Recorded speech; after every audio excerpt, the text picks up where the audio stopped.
Mateus 26, a partir do 47. Falava ele ainda, e eis que chegou Judas, um dos 12, e com ele grande multidão, com espadas e porretes, vindo da parte dos principais sacerdotes e dos anciãos do povo. Ora, o traidor lhes tinha dado este sinal: aquele a quem eu beijar é esse, prendei-o. 49, Mateus 26. E logo, aproximando-se de Jesus, lhe disse: salve, mestre. E o beijou. 50. Jesus, porém, lhe disse: amigo, a que ou para que vieste? Nisto, aproximando-se eles, deitaram as mãos em Jesus e o prenderam. E eis que um dos que estavam com Jesus, estendendo a mão, sacou da espada, no caso esse aqui é Pedro, tá? Estendendo a mão, sacou da espada e golpeando o servo do sumo sacerdote, no Evangelho de João nós temos o nome, que é o Malco, cortou-lhe a orelha. 52, Mateus 26. Então Jesus lhe disse: embanha a tua espada, pois todos os que lançam mão da espada, a espada perecerão. Acaso pensas que não posso rogar ao meu Pai, e ele me mandaria neste momento mais de 12 legiões de anjos? Como, pois, se cumpririam as Escrituras, segundo as quais assim deve suceder? 55. Naquele momento disse Jesus às multidões: saístes com espadas e porretes para prender-me, como a um salteador? Todos os dias no templo eu assentava convosco, ensinando, e não me prendestes. Eu vou repetir o versículo 50. Jesus, porém, lhe disse: amigo, a que vieste? Nisto, aproximando-se eles, deitaram as mãos em Jesus e o prenderam. Vamos orar um pouco, pedir a Deus que nos fale. Espírito Santo, nós estamos aqui necessitados de uma palavra de Deus, cada um conforme a sua necessidade, e só o Espírito pode contemplar de forma individual, eficaz, a necessidade de cada um. Dá-me a graça apenas de dizer o que queres falar à igreja, nada além e nem aquém disto. Espírito Santo, prepara os nossos corações e as nossas consciências. Qualquer ação do inimigo que cega o entendimento, ou que tenta distorcer as Escrituras, nós repreendemos. E declaramos todo pensamento sujeito à obediência de Cristo Jesus. Amém. Amém. Estranho. Eu acho que eu não me comporto. Aliás, eu tenho certeza que eu não reagiria do jeito como Cristo o fez. Acredito que você também. Amigo, a que viestes?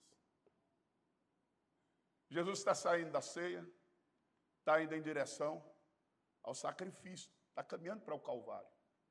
E esse é o exato momento quando os soldados vêm prendê-lo. E esse é o exato momento quando o traidor, Judas, se manifesta. E eu separei algumas palavras aqui para falar um pouco sobre esse comportamento de Cristo, tendo como base para a nossa conduta. Nós somos cristãos, o nosso modelo de fé, de vida, de prática é Cristo. Somos e fomos chamados a pensar como Ele pensa, a sentir o que Ele sente e a fazer o que Ele faz. Cristo é o nosso modelo. Cristo é o nosso modelo. E o que é que nós podemos aprender nesse texto? Eu separei algumas palavras aqui, mas antes de trazê-las, fica estranho essa expressão ao nosso entendimento. Cristo chamando o seu traidor de amigo. Amigo. Referindo-se a ele como alguém íntimo. Alguém de uma relação pessoal. Parece ser mentira? Óbvio que não. É estranho, sim. Mentiroso da parte de Cristo? Acredito que não. Alguns chegam a pensar na possibilidade de ser uma expressão irônica. Uma forma de Jesus despertar a consciência de Judas, de confrontar a sua consciência. Outros falam da possibilidade de um exemplo de misericórdia. Cristo expressando misericórdia absoluta e extrema ao seu inimigo que veio entregar aos romanos. Então, alguns falam de misericórdia. Como eu disse, outros falam de ironia. Mas também podemos pensar que Cristo sabia do papel de Judas na concretização da sua crucificação. Judas é aquele a respeito de quem a própria palavra diz, para que se cumpra as Escrituras. Cristo tinha conhecimento disso tudo. Então, talvez por saber desse papel, dessa função que Judas tinha a desempenhar na vida do Senhor Jesus, ele o chama de amigo. Mas talvez a razão principal seja o amor incondicional de Cristo por Judas. O amor incondicional. Ama incondicionalmente. E o amou até o fim. E não desistiu de amá-lo. E se a gente ler todos os evangelhos e todas as narrativas da vida de Judas e da relação do Senhor Jesus com Judas, nos parece ficar claro uma tentativa de Cristo de tocar no coração de Judas. Eu iria usar um termo que talvez não caiba até mesmo para as Escrituras, ou de convencê-lo a desistir. Não, Jesus não estava tentando convencer Judas a desistir, porque as Escrituras vão dizer que Judas é para que se cumprisse as Escrituras. A Bíblia vai chamá-lo até de filho da perdição. Vai entender isso, irmão. Não tenta não, que dá nóia. Filho da perdição. Parece que o cara nasceu para aquele fim. Parece ou foi? Deixa esse negócio para lá. Deixa para os calvinistas e arminianistas conflitarem sobre isso. Mas Jesus o tempo todo expressa o seu amor, tenta constranger Judas sobre isso. Então, é muito claro o amor incondicional. E é interessante, a respeito do amor incondicional, a necessidade da gente praticar é que ele tem uma eficácia de preservação da nossa essência. Quem ama incondicionalmente, diante do seu opositor, ou do mau caráter, ou do traidor, quando afrontado, quando entregue, quando traído, em nada a sua essência é corrompida.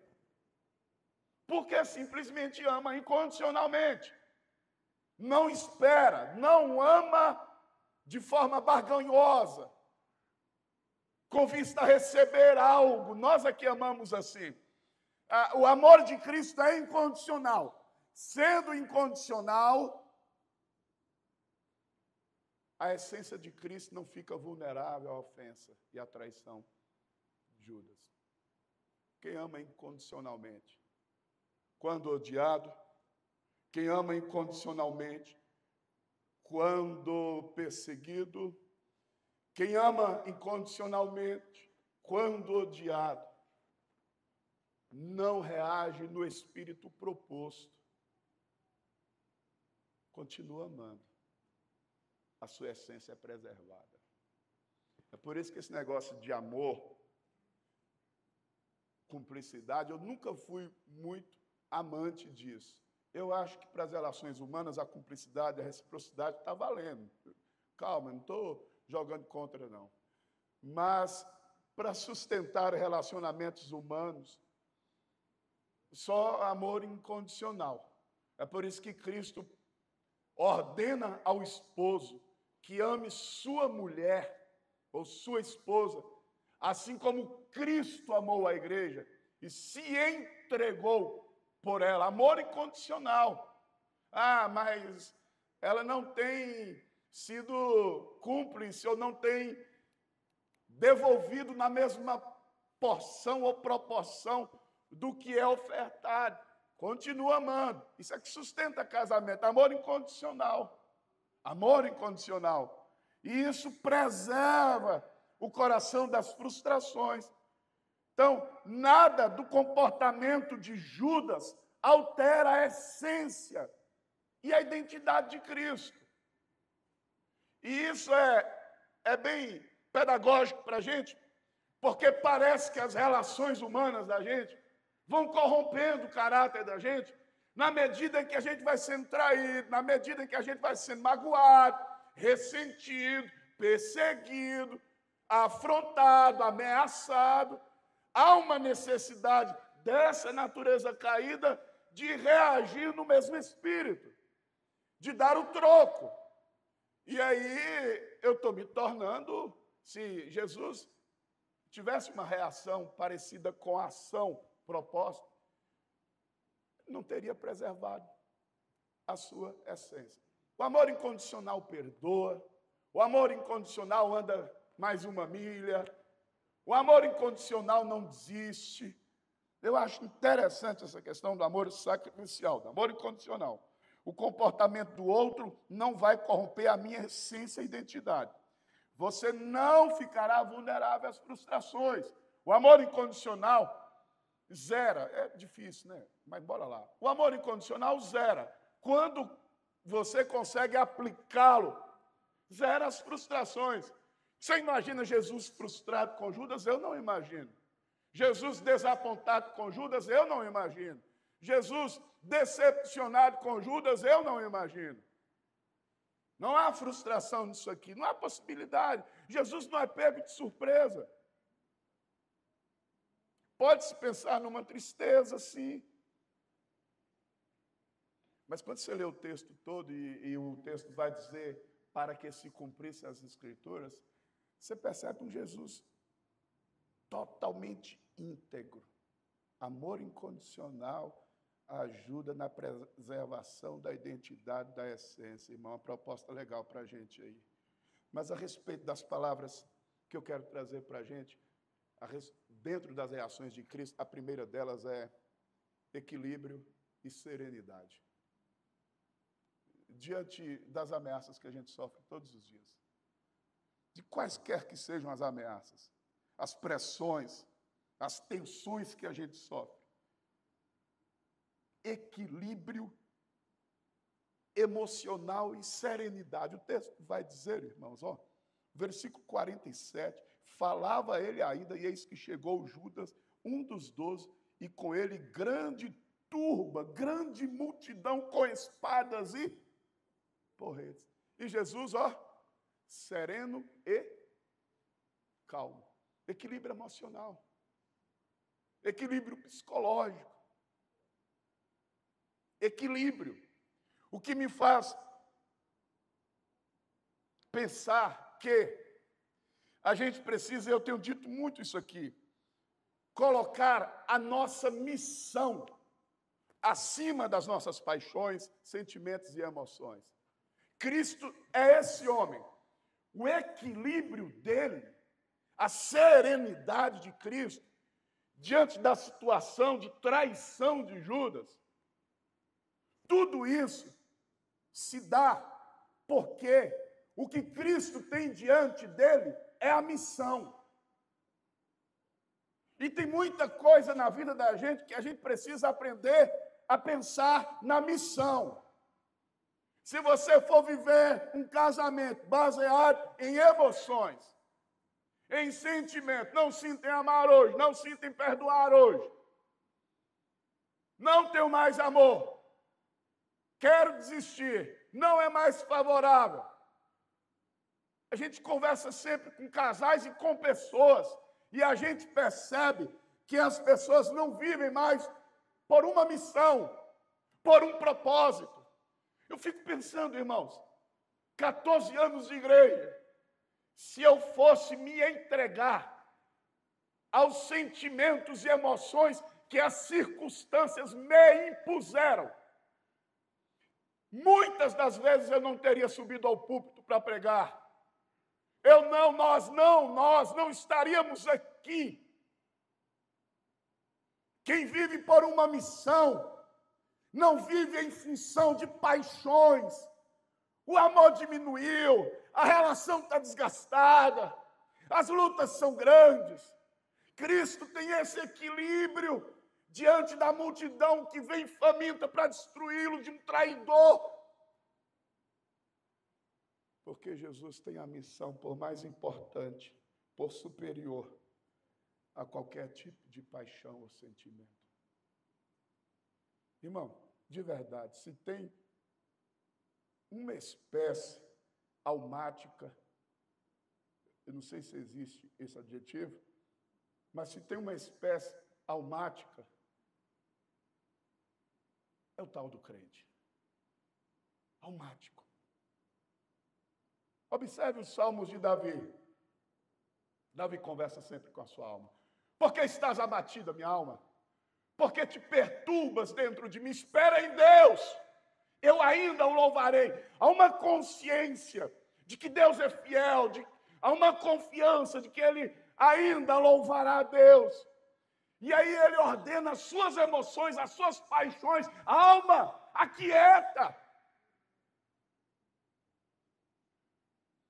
Quase sempre nós somos tomados por nossas emoções, por nossos sentimentozinhos, por nossas paixõezinhas.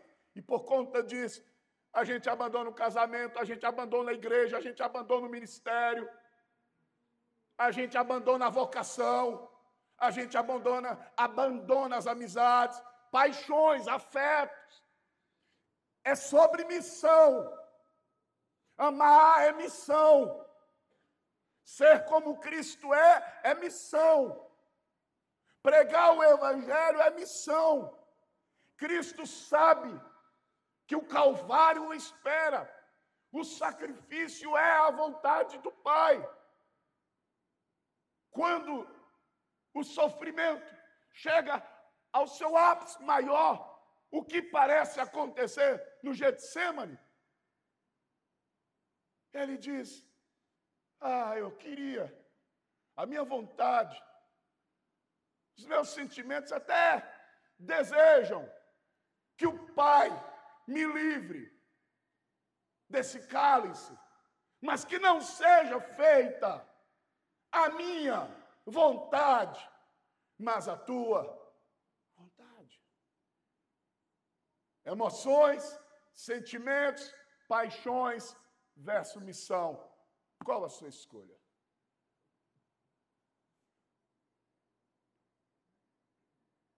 Vinte e 25 anos de casado, sério. Eu tenho absoluta certeza de duas coisas que mantiveram o casamento meu e de Cauína. Primeiro, rapaz, foi Deus que deu essa mulher para o galego. Foi, irmão. Até porque dava pena do galego. Eu era magro que dava dó. Que dava dó. Meu paletó. Você já ouviu a história do Tchan? Eu não tinha o Tchan. Ela dizia que não queria namorar comigo porque eu não tinha o Tchan. Na época lá do Tchan. Segura o Tchan. Eu não tinha o Tchan, a química. Aí Deus me deu essa mulher. Eu vejo todos os dias na minha vida.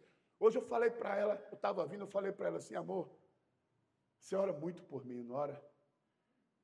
Cauína, são 25 anos de intercessão por minha vida.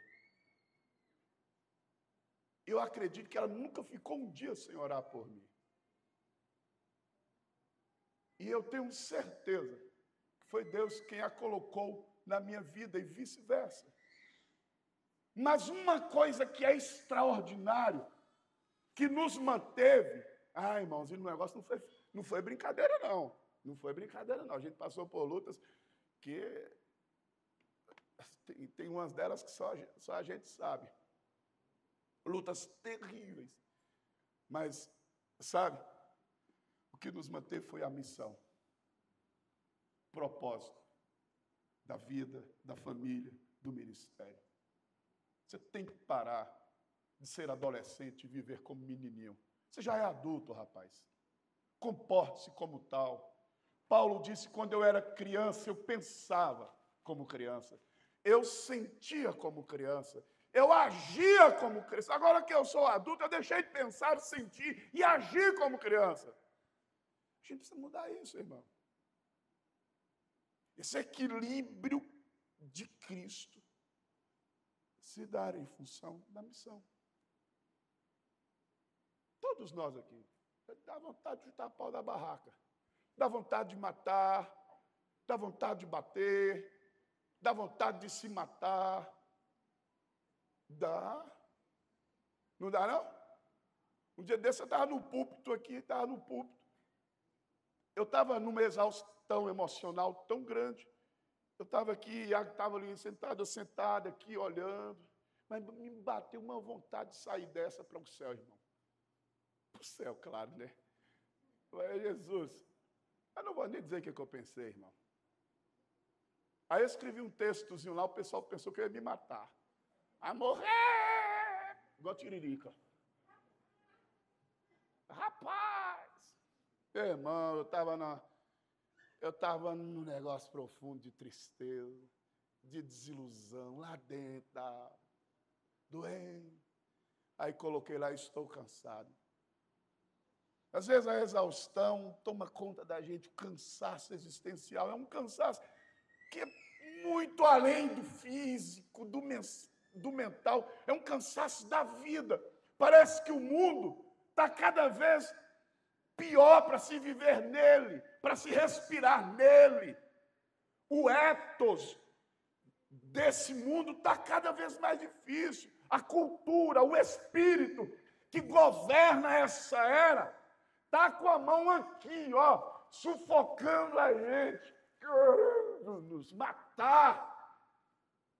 A vida, a existência humana está assim, nós estamos caminhando, parece que para um suicídio coletivo. E o que é que sustenta a gente? Na exaustão, na vontade de dizer, Jesus, aqui eu levanto minha mão, levo o galego. O que é que sustenta a gente, senão a missão? Pare de viver por sentimentos, emoções, paixões. Larga isso, irmão. Comece a viver pela missão da família. Porque vai ter momento, possivelmente, que você vai dizer o amor, parece que, zero. A paixão, o afeto, só tem desgaste, cansaço, vontade de sair fora desse negócio. Gente enchendo a paciência.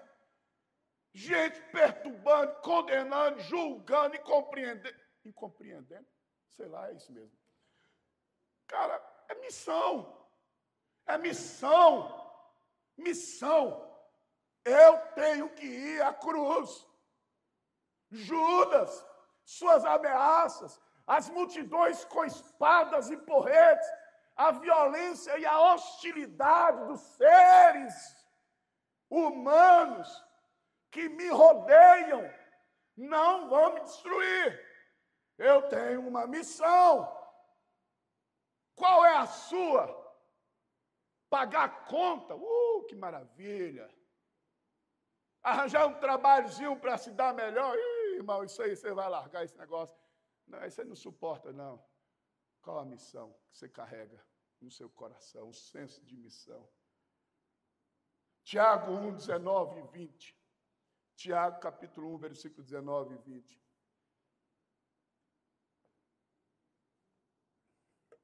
Irmãos, é maluco. viver por uma missão, mas um dos melhores momentos da nossa existência é quando a gente sabe que a gente vive para isso. Minha filhinha olha nos meus olhos, quase sempre pergunta: pai, se eu teria coragem de morrer por isso? Eu disse: não tenho dúvida. Não tenho, é sério, parece ser demagogia, mas não é não. Precipitação de palavra, não é não. Tem gente aqui que sabe do que eu estou falando. Tem hora que você não está tentando mais ser de Deus. Tem hora na sua caminhada e trajetória de vida que acontece com você o que aconteceu com Enoque. Enoque andou com Deus e já não era, porque Deus para si o tomou. Tem hora que Deus te toma, irmão. Já era. Tem hora que você sabe que é isso.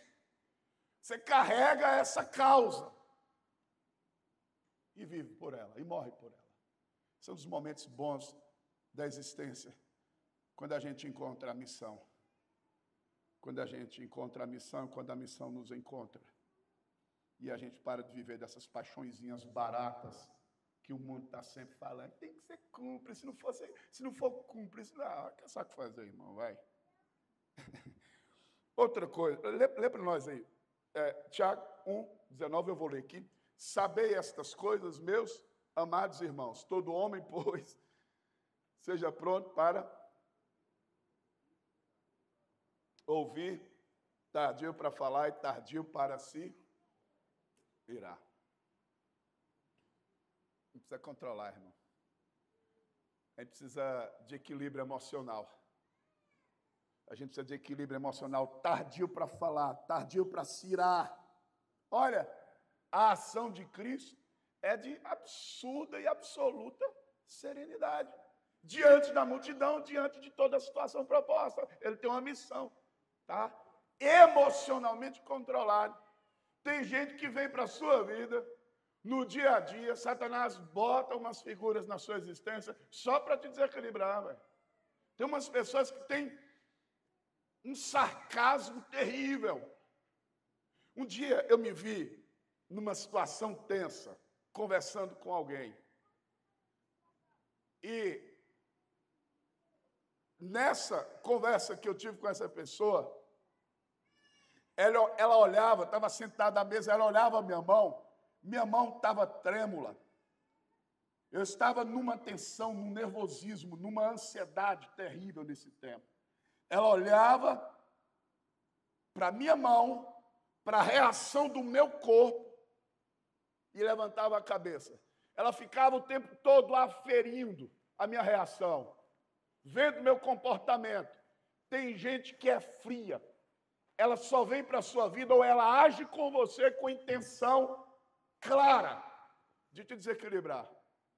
E aí o texto vai dizer, tardio para se irar. Aí só com a ajuda do Espírito Santo. E aí você ora, Espírito Santo, me dê domínio próprio.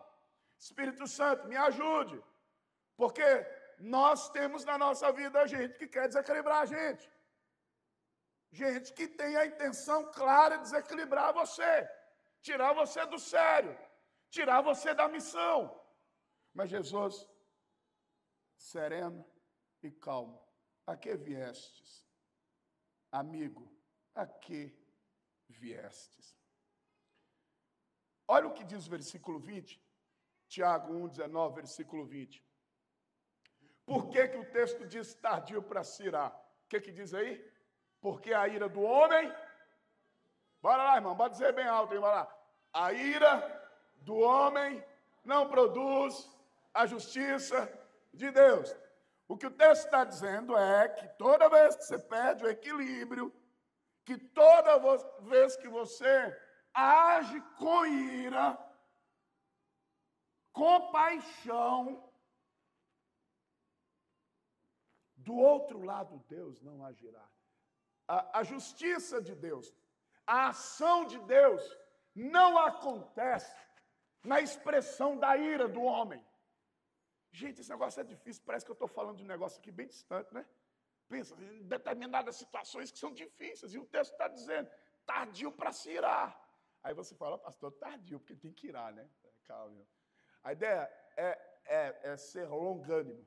Estica o elástico o quanto você puder. Saia da situação, porque Tiago diz, toda vez que você for irado, toda vez que você agir com ira, Deus não pode trabalhar naquela causa. É você quem vai trabalhar com as suas paixões e emoções.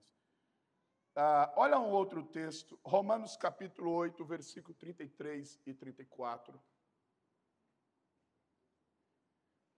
Ainda sobre equilíbrio.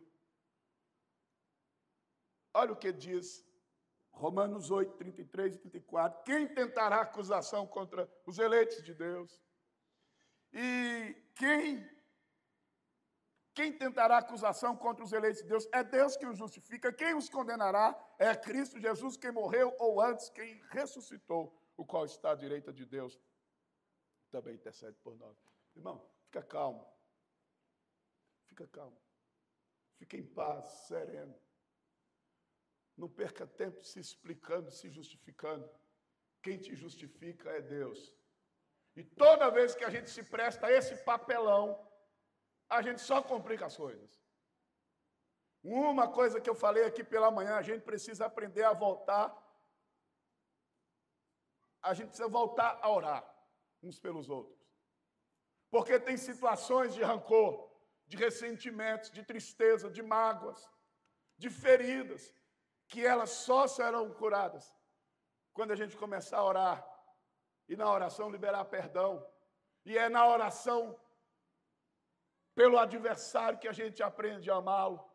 Isso é tremendo. Você se imagine aí, alguém está querendo destruir você, alguém está com intenções violentas contra você, e você começa a orar por aquela pessoa. A orar mesmo, não é orar assim, Deus mata aquele infeliz. Não é. É, Senhor, abençoa. Senhor, tem misericórdia. Trata-nos conforme a tua justiça. Não é pedir justiça sobre a vida dele. É pedir a Deus para tratar a causa com justiça. Você tem coragem de fazer isso? Porque quando a gente pede justiça de Deus em uma determinada situação, a gente pede justiça de Deus sobre alguém. Mas a gente precisa pedir justiça de Deus sobre a causa.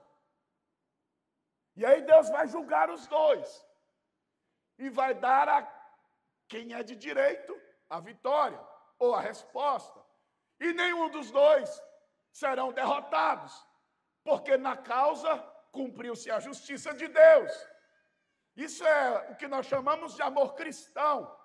De a gente orar uns pelos outros. Senhor, estou vivendo uma situação difícil com alguém, eu oro por ele, por ela, alcance os nossos corações com perdão, com a prática de misericórdia, nos dê discernimento, sabedoria nessa relação, nos consertos, proporciona quebrantamento. É interessante que sempre que a gente conversa com Deus, a gente muda o nosso jeito de conversar com o outro. Muda. Jacó e Esaú iriam se encontrar para seria um assassinato coletivo. Jacó estava com 400 homens. Ou Esaú que estava vindo com 400 homens.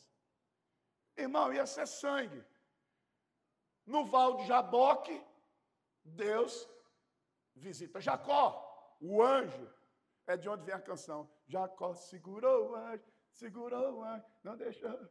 E ele cantou aqui o Poporri. Jacó cantou essa música, nem lembro. Segurou o anjo, não deixou. Então, foi desse negócio aí. E aí o cara está lá, passa a noite inteira lutando com Deus, não contra Deus, lutando com Deus.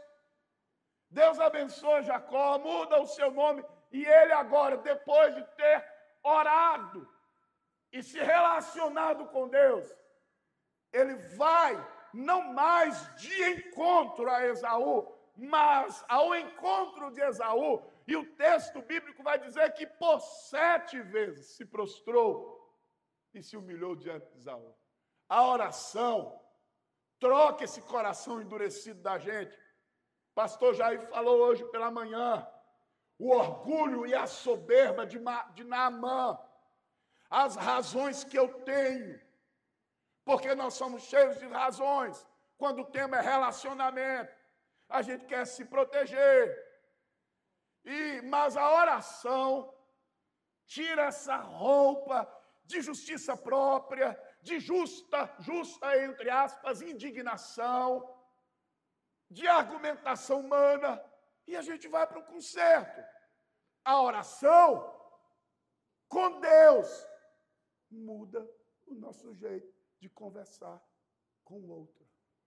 Tem situações relacionais, que só vão mudar quando a gente orar. Porque Deus vai quebrantar o coração. Quantos já tiveram relacionamentos transformados, cheios de perdão, porque orou? Deus derramou quebrantamento, derramou arrependimento no coração da gente, humildade, e a gente vai até pede perdão quando achamos que o perdão deveria ser pedido a nós e nós perdoamos. Orar. Pare de se explicar. Os seus inimigos não querem te entender. E os teus amigos já sabem da verdade. Para que ficar explicando? Quem é o teu amigo sabe quem você é. Quem é o teu inimigo não está interessado na causa. Coloca isso diante de Deus, rapaz. Bota esse negócio diante de Deus. Ora. Mais uma vez eu sugiro que você, se tiver que pedir justiça, peça a aplicação da justiça na causa, não no outro. E se tiver que pedir justiça, coloque-se sob a possibilidade de você sofrer esta ação da justiça e humanamente até perder a causa. Mas como eu disse, se a justiça de Deus é aplicada, ninguém ganha, os dois perdem. Mas eu sei que só serve isso para quem de fato é cristão. Senão vai ter sempre... Eu acho bonitinho, irmãos, essa ideia de ter, do rei de Deus, que tem o perdedor ganhador, eu acho legal. Uma vez a gente estava na reunião discutindo uma decisão. Aí bora e puxa para cá, e puxa para lá, e puxa para cá, e puxa para lá. O irmão que estava puxando muito para lá foi convencido de que a decisão sensata, sóbria, seria a de cá. Aí ele diz, vocês estão certos, eu perdi. Por que a gente vive as dimensões das relações humanas nesses termos de eu perdi e ele ganhou? É porque a gente não entendeu o que é ser cristão ainda. Não tem eu perdi e você ganhou. Tem, agimos como cristão.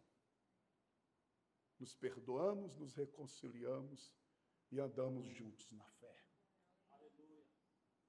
Mas esse constrangimentozinho bobo, humano, carnal, de que eu perdi, é porque a mentalidade da gente ainda está nessa dimensão. Outra coisa que eu queria sugerir, uma outra palavra, não perca a visão espiritual da vida. A visão espiritual da existência. Essa é a jogada de Satanás. Eu acho que a gente tem perdido a visão espiritual, a visão do céu para muitas coisas. Jesus demonstra com muita clareza nesse texto a sua visão espiritual. Versículo 51, Mateus 26, voltem lá, por favor. Versículo 51. Olha a visão de Jesus. A visão espiritual que Jesus tem sobre a situação. Versículo 51. E eis que um dos que estavam com Jesus, estendendo a mão, sacou da espada e, golpeando o servo do sumo sacerdote, cortou-lhe a orelha. Então Jesus lhe disse, embanha a tua espada, pois todos os que lançam mão da espada, a espada perecerão. Presta atenção. As armas... Lança esse texto aí, Júlia, por favor. A segunda carta de Paulo aos Coríntios 10, 3 a 5. As armas da nossa milícia, elas não são carnais. Largue a espada. Largue a espada. No reino de Deus não é isso. Nós somos carnais demais. Nós agimos de forma muito carnal. Eu acho que é um tema urgente para a igreja de hoje. Vida no espírito e vida na carne. Porque a gente está perdendo a noção do que é vida no espírito e vida na carne. Guiados pelo espírito ou controlados pelas obras da carne. E a gente tem perdido essa visão espiritual. Tem muitas ações da gente que são carnais. Palavras que são carnais. Compreensões do tipo que eu falei há pouco instante, que são carnais, não são espirituais. A ideia de vencedor e perdedor é uma ideia carnal. Não é espiritual, não é do Evangelho. No Evangelho só tem a ganhar Cristo. Mas a gente quer resolver situações ainda à base da espada. Ainda à base das brigas, das discussões, dos falatórios. Olha para cá. Por que a igreja tem se tornado, a igreja, de forma geral, nós cristãos, a gente tem se tornado tão carnal? Deixa eu dar uma sugestão para você. A gente não ora mais, ou poucos oram pela igreja. Poucos oram pelos pastores da igreja. Você tem noção do que é ser pastor? Não, pastor. Você não tem, que você nunca foi pastor. Você nunca pastoreou a igreja. Você não sabe das dinâmicas de uma vida pastoral, das dinâmicas de um gabinete pastoral, do ensino das escrituras. O que nós temos nessa geração é gente que dá opinião e que sabe de tudo. Mas, você sabe das batalhas espirituais que uma comunidade vive? Que um pastor, que um obreiro, que um líder de ministério vive? Uma irmã dessa, Vandinha, que trabalha com as crianças. Você tem noção? Você acha que é só assim? Chega aqui domingo, pega as nossas criancinhas e saem correndo e colocam dentro de uma salinha e ficam lá ensinando as escrituras. E aí a gente pensa que é puramente uma ação. Você não sabe da realidade espiritual. Uma vez Jesus teve que advertir Pedro. Satanás foi ao Pai e pediu ao Pai para te peneirar. E eu orei, Pedro, por você, para que a sua fé não desfaleça. E quantos de nós estamos envolvidos em batalhas espirituais? Mas nós vivemos numa dimensão tão secularizada, humana, carnal, material, que a gente não quer discernir que o que está sobre algumas questões são de origem e de natureza espiritual. E Jesus tem esse olhar espiritual. Bota a espada na bainha, Pedro. Cara, não é sobre isso. Brigas, dissensões, vinganças, revides. Não! Pedro, é necessário que as escrituras se cumpram. Os soldados vão me prender, vão me levar. Visão espiritual. Visão espiritual. A gente precisa resgatar isso. O que levou Davi a enfrentar Golias e a torná-lo vitorioso no embate foi discernimento espiritual. Davi disse, esse gigante que afronta o exército de Israel, vocês precisam ver uma coisa que vocês não estão vendo. Deixa eu dizer para vocês, ele é incircunciso, filisteu. Golias não conhece Deus. Golias não tem aliança com Deus. Nós, Israel, conhecemos Deus e somos aliançados com Deus. Então, esse incircunciso filisteu, desaliançado ou sem aliança com Deus, ele vem contra nós com pau, com lança, mas nós vamos contra ele, em nome do Senhor dos Exércitos. Você está precisando ore verticalizar alguns embates seus. Volta a orar por esse homem. Comece a orar por esse galego pastor. Comece a orar pelo líder. Comece a orar pelos filhos. Mas não, é tudo conversa, confusão, fofocaiada, discussão. Cadê a oração?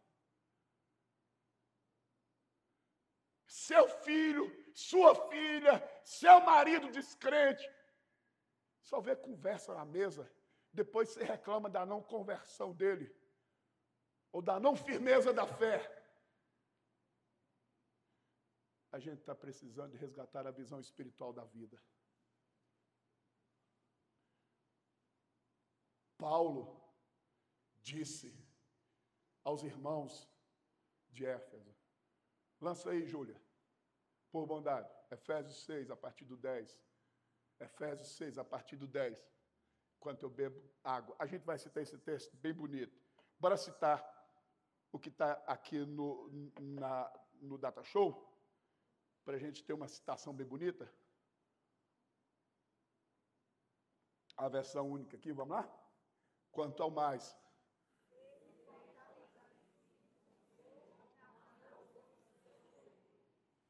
Revestivos de toda a armadura de Deus, para poderes ficar firmes contra as ciladas. Você está ouvindo isso aqui? Ciladas, artimanhas, seduções, enganos, sofismas, contra as ciladas do diabo. Você está pensando que o diabo não está armando cilada para você todo dia, não? Uma confusão naquele ambiente de trabalho para você sair de lá mal? Uma confusão no seu casamento, na relação com o irmão? Satanás está o tempo todo botando ciladas, artimanhas, e a gente está caindo, porque nós estamos vivendo em um fracasso espiritual. Nós devíamos ser o povo que é guiado pelo Espírito. E ao ser guiado pelo Espírito, produz o fruto do Espírito. E o fruto do Espírito nada mais é do que marcas do caráter de Cristo. E quem é guiado pelo Espírito, aprende a ser como Jesus é, a pensar como Jesus pensa. Irmãos, me permita, eu ouvi algo de alguém essa semana. Eu falei, gente, tem crente velho de igreja, 80 anos, é exagero, 10 anos, 20 anos, que não diz essas coisas. Uma irmã falou para mim, pastor, sabe o que eu estou pensando? Pessoa que se converteu recentemente, eu estou pensando, sabe o quê? Jesus quer que eu seja de fato uma esposa cristã. Visão espiritual. E nós? Gente, ó, Paulo fala aos Gálatas, ó, vocês estão mordendo uns aos outros. Cuidai para que vocês não sejam mutuamente devorados. Irmão, peraí, para cá. Paulo está falando para uma igreja que começou no Espírito e agora está vivendo uma decadência na vida espiritual, um declínio. Eu sei que lá é especificamente a questão do judaísmo, da volta às leis, mas é uma igreja agora que está decaindo do Espírito. E aí Paulo diz, ó, vocês estão mordendo uns aos outros aí. Qual o final? Serão todos destruídos, porque um reino dividido não pode subsistir. Una o seu casamento, sua família, sua relação com a sua esposa, com o seu marido, com os seus filhos. Essa divisão é do Satanás. Essa brigaiada, essa confusão em função de dinheiro, de decisões. Vão orar, ajoelhem-se juntos diante da cruz de Cristo. Peçam ajuda, misericórdia. Meu Deus, os cristãos estão se tornando carnais e seculares por demais, largando a vida e a chamada de Deus para serem guiados pelo Espírito. Cuidado, Fernando, com suas palavras. Eu estou todo dia dizendo: Espírito Santo, me enche. Me enche. Se eu não for cheio do Espírito Santo, eu não vou conseguir perdoar. Se eu não for cheio do Espírito Santo, eu não vou conseguir transbordar o caráter de Cristo. Se eu não for cheio do Espírito Santo, eu não vou conseguir orientar minha família. Se eu não for cheio do Espírito Santo, eu não vou conseguir instruir minha filha. Eu não vou conseguir instruir a igreja. Jesus tem uma visão espiritual. A gente está precisando voltar a operar como Cristo. Mateus 5, 38. Mateus 5, 38. Olha o que é viver no Espírito, irmão. Ó. Segura aí. Mateus 5, 38. Vamos lá? Bem devagarzinho. Bala, ele é bem calminho. Ó. Ouvistes que foi dito? Olho por olho. E é verdade. Muitos de nós estamos assim. Olho por olho, dente por dente. Observe, muitas das nossas decisões relacionais não estão assim. Olho por olho, dente por dente. Eu, porém, vos digo, não resistais ao perverso, mas a qualquer que te ferir na face direita, oferece também a outra. E ao que quer demandar contigo e tirar-te a túnica, deixa-lhe também a capa. 41. Se alguém te obrigar a andar 1 milha, vai com ele 2. 42. Dá a quem te pede, e não volte as costas ao que deseja que ele empreste. 44. Eu, porém, vos digo, bora lá? Bora, irmão. Consegue ler? O que está escrito aí? Amai vossos inimigos e orai pelos que vos perseguem. Isso é vida no Espírito. Isso é vida no Espírito. Qual tem sido a nossa escolha? Olho por olho, dente por dente. Porque assim a gente afirma os nossos poderios, as nossas grandezas, as nossas inteligências. É melhor olho por olho, dente por dente. Assim, deixa pra lá. Eu encerro dizendo, e a outra palavra que eu quero colocar aí na experiência de Cristo com Judas: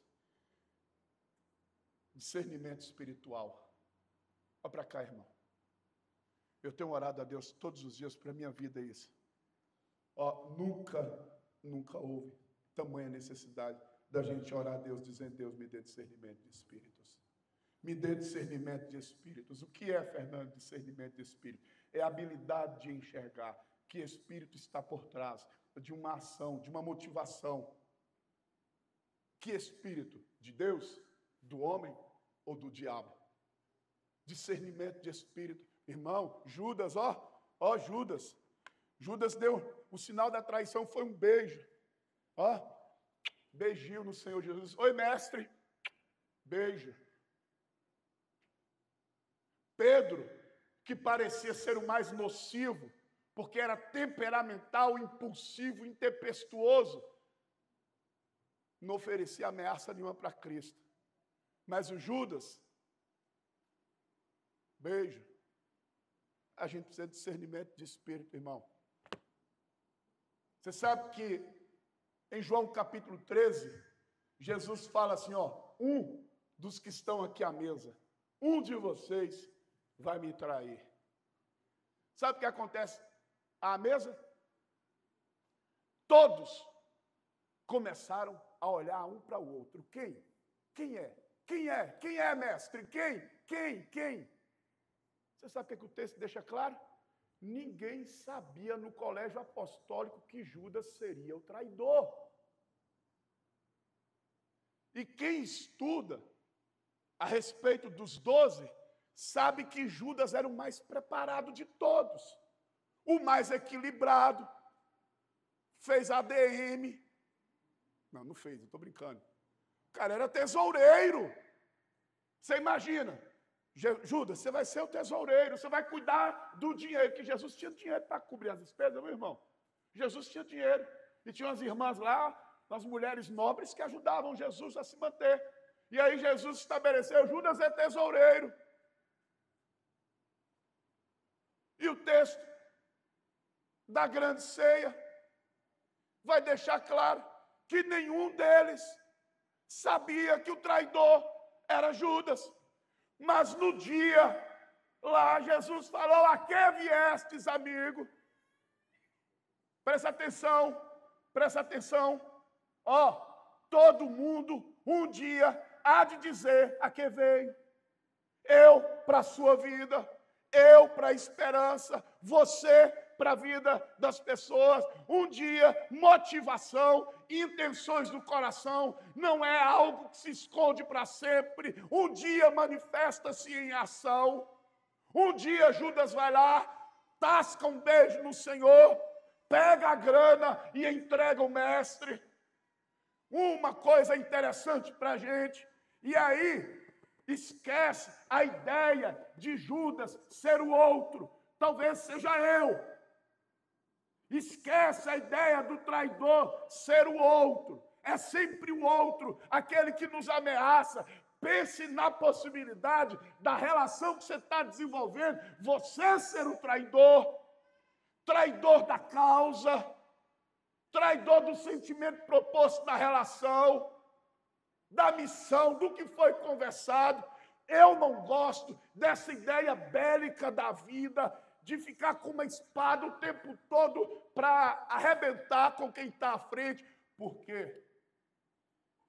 Nem sempre é sobre quem está à frente. Às vezes sou eu. Às vezes Judas é você. Talvez você está traindo a missão, traindo o propósito, traindo aquilo a que Deus te chamou. Essa ideia, eu repito, isso não é muito saudável, da gente ficar colocando sempre o outro como o Judas. Se você tem coragem, pense na possibilidade de você, eu. Será que nós não estamos desenvolvendo posturas de Judas?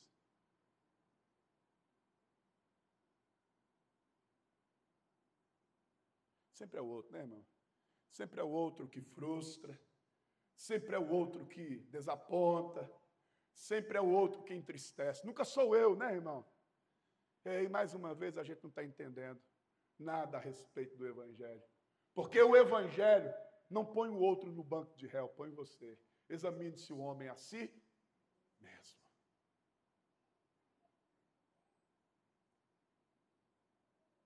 Discernimento espiritual. Examine-se o homem a si mesmo.